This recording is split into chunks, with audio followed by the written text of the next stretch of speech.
Personal log, Dylnn, 06/27/20. I was doing dates. Anyway, I got a chance to talk with Dr. Dylnn again.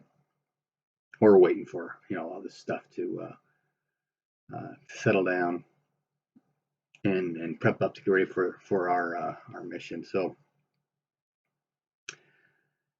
it's obvious to me that he has contacts with assets. His little hover van is a perfect example of that. I'm thinking he might be the way into access for repairs and such with the Goblin stealth ship that Gene was on that we found back in Rosion. So I get into a whole bunch of the sidestepping conversations with Dr. Dylnn, trying not to actually say things but to imply stuff. And we get initially with this whole, we came here to look for folks that the resistance in the CSA sector can team up with, so we can do something about the Corellians here. And he goes that there are folks, but there have been rebellions in this sector before against the Corellians, and the Corellians found them down. Same thing happened in the CSA. We had that happen in the past as well. So yeah, I understand people don't necessarily want to step up. And Dr. Dylnn mentions that he does have contact with people who deal with, the shady side of things, side deals, the black market, that kind of stuff.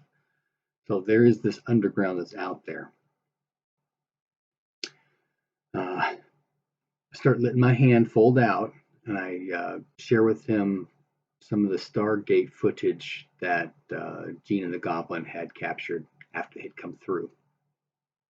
So I asked him if he knew about the Stargate, I think it was.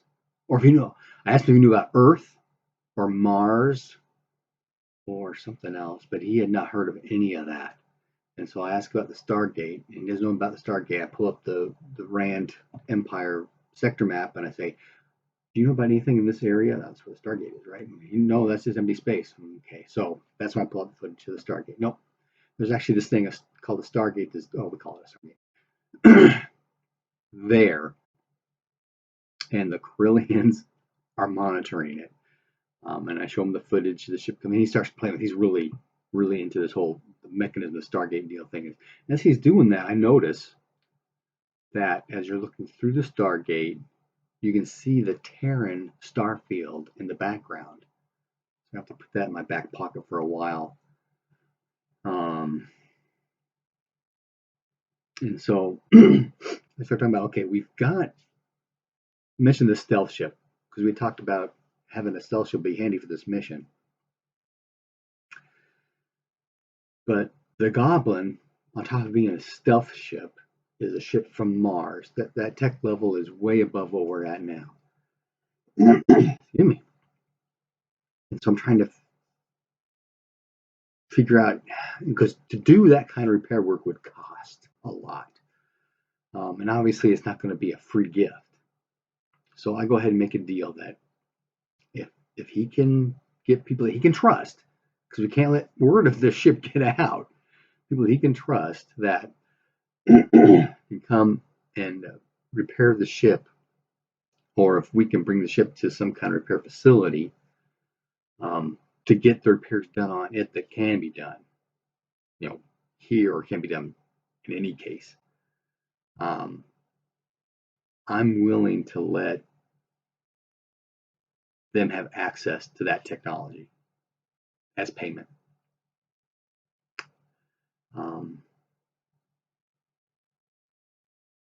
But then there comes the question of,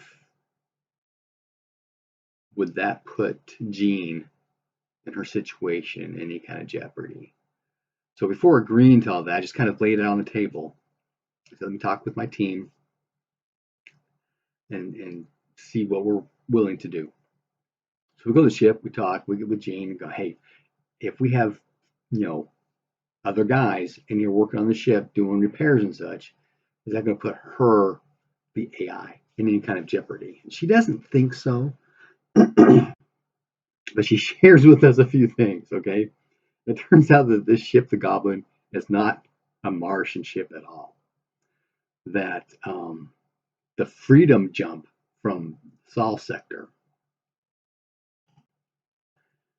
had assistance from non-Terran humans. So non-Terran humans had come into system with, I'm assuming with the AI. And actually asked us, did that actually prompt the whole anti-AI thing? She says, oh, that's possible. But anyway, so non-Terran humans help the Terran humans escape from the pure Earthers to get out.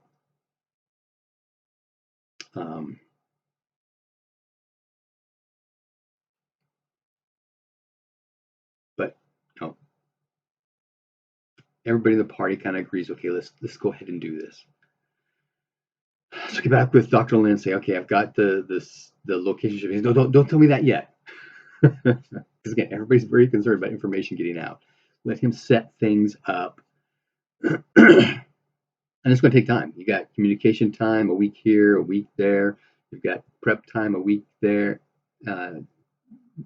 Transportation, another week. We're talking about a month and a half here before they actually do repairs on the ship, or actually need to know, a month before they need to know where the ship is.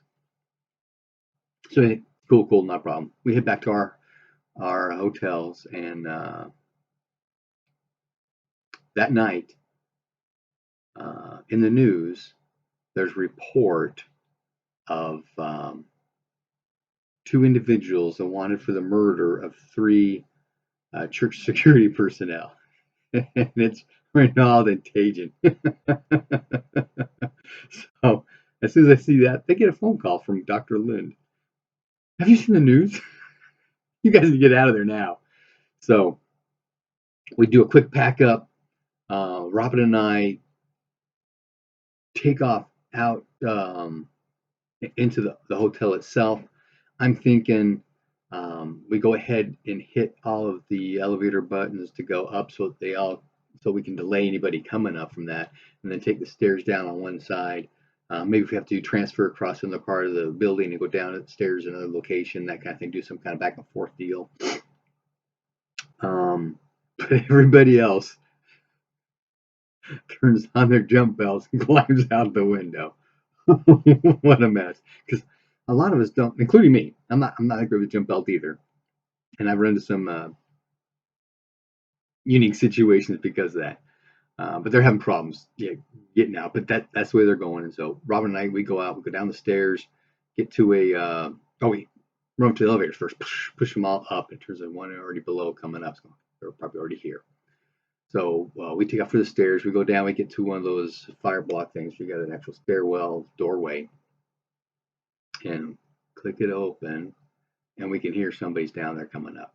So we close it, go into the floor, 6 floors down from where we were.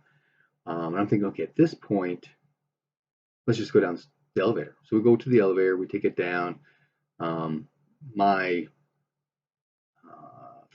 thought process was, Rob and I come out as,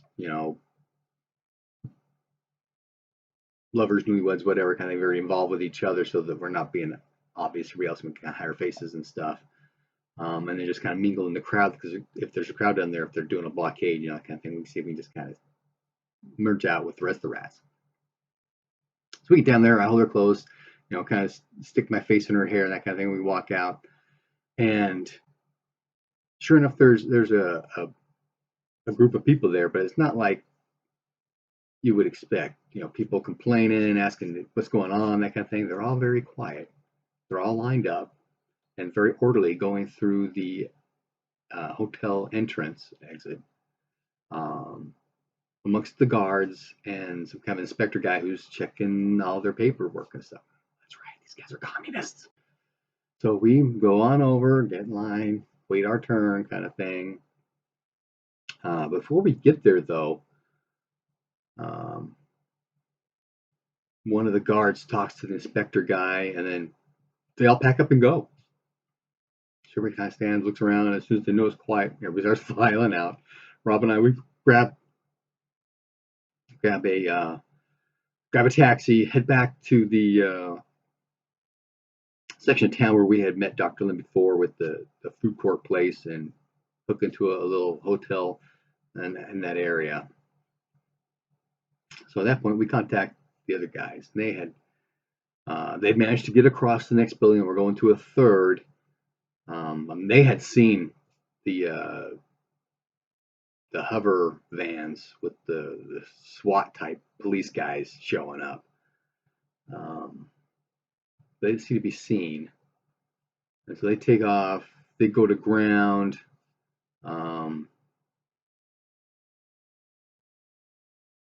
start talking about, going through the subway or something to block their chip signals. Chip signals? Yeah, it turns out everybody here gets chipped at birth. And so that's how the police are tracking these guys. So they call Dr. Smith, the guy who worked on Tyndall's arm, and see if he can't, do something. And there's, you use magnets to kind of disperse the signal to make it difficult at times. So they do a couple of little things they can do. They meet up with the doctor. He makes some real changes.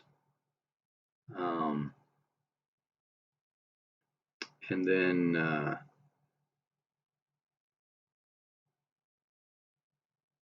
they're at some kind of seedy hotel in the black market side of town. Next morning, I talk with Dr. Smith about, okay, we all need to get out of here because they've got to get off planet, these two guys. They'll get hunted down one way or another. And so Dr. Dylnn opens up his place. They can hold out because it's going to take him at least a day to arrange his affairs so that he can get off planet. We get with Dr. Dylnn, tell him what's been going on, where we are, that kind of thing.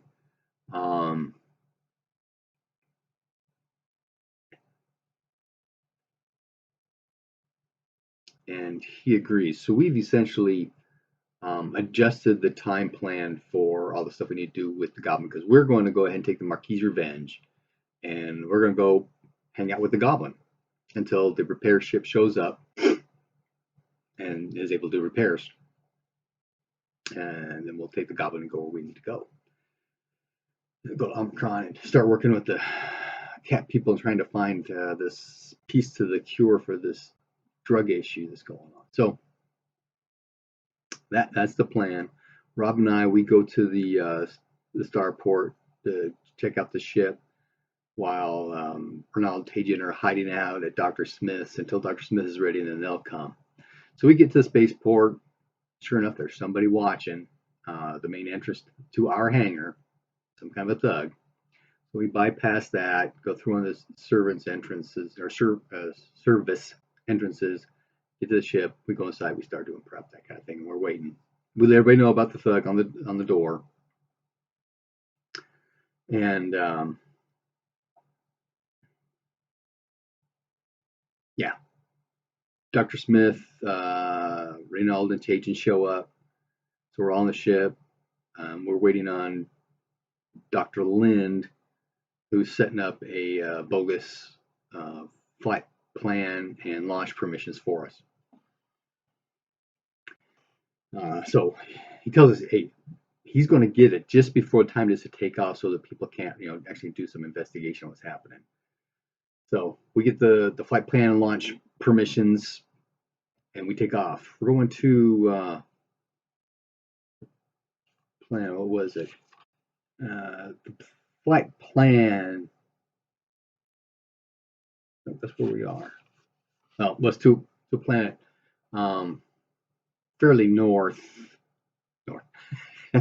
fairly forward,